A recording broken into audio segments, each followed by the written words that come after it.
We're reading Teletubbies, The Truth. In the years since I stopped watching television, I've never forgotten the Teletubbies. Something that hung with me, a foreboding, something that the digitally enhanced colors, litly childlike music, and fluffy, impish dancing couldn't wipe away. Something darker than most expected. And no, I'm not haunted by the alleged liberal agenda of the show.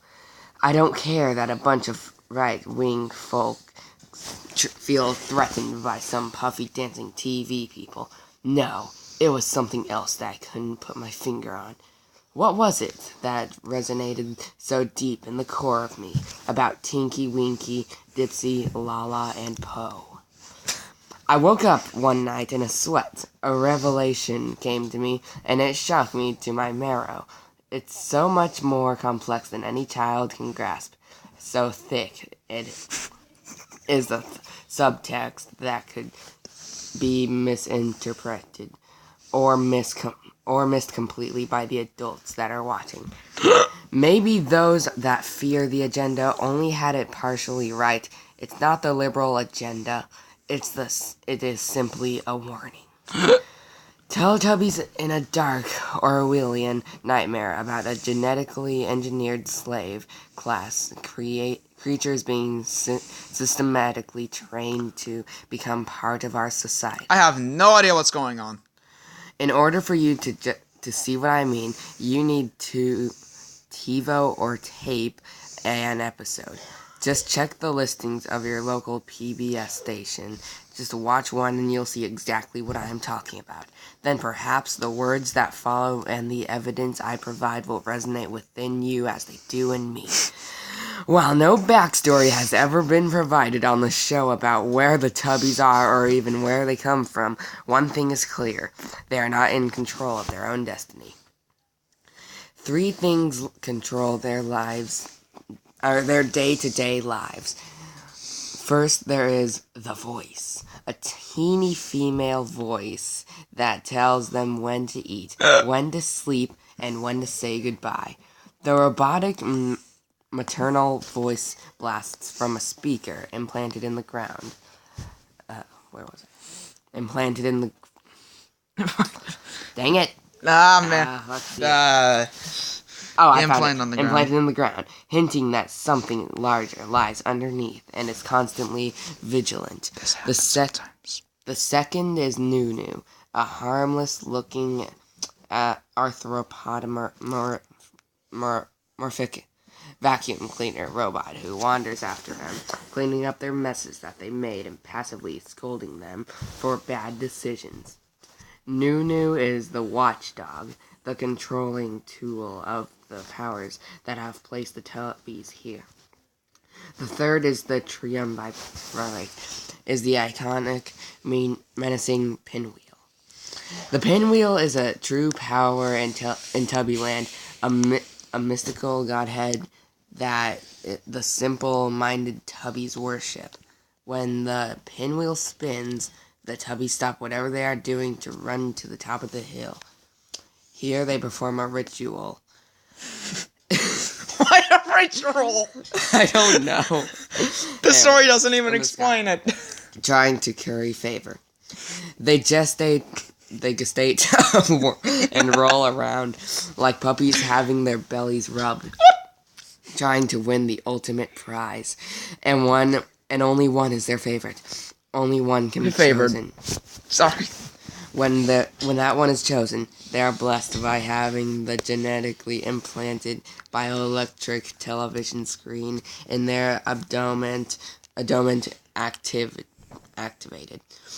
The Tubby is rewarded not only by being a pinwheel's messenger to the other Tubbies, a mouthpiece, if you will, but also apparently by a physical organism of joy at the activation of the screen. And what does the screen show? It shows an Indo-Cretan film. Here is the world of the man and one of its customs. Learn for you and soon enjoy us, live among us and serve us A message from the Pinwheel God. What? Why the Pinwheel God? I call it Revnoku just because it sounds cool. When the ritual of the indoctrination is done, and the Tubbies return to their day, childlike and indoctrination is done.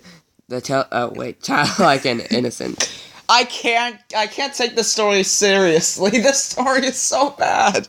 Finally, watching over it all is the sun baby. The innocent, benevolent soul of a humankind that hangs over it all. Illuminating Tubby Land, you see, are the guiltless in this. We have chosen for ourselves the form of a child and infant. What could be more guilt-free and benevolent than a cooing baby? It is a form that the childlike Tubbies will understand and not fear a darkness used to hide the watchful Tertullian eyes that peer out from the darkness.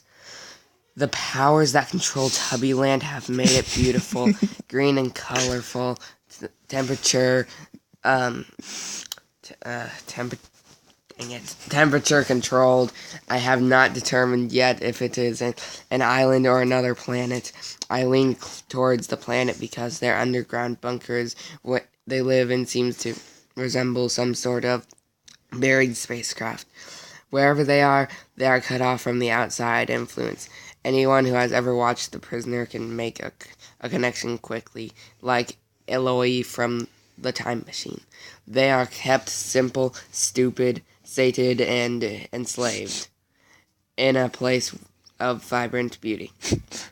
Lambs to slaughter. Lambs to the slaughter. The better to devour you with, my dear. I beg you to watch and decide for yourself. It's all there on the screen, and finally for me, all the pieces fit. Children enjoy it as they should, for the colors and the nonsense. For adults, it should be a chilling warning of times to come in the future. It is morality tale. It is a morality tale about the potential dangers of cloning and genetic manipulation abused by those who think of themselves benevolent.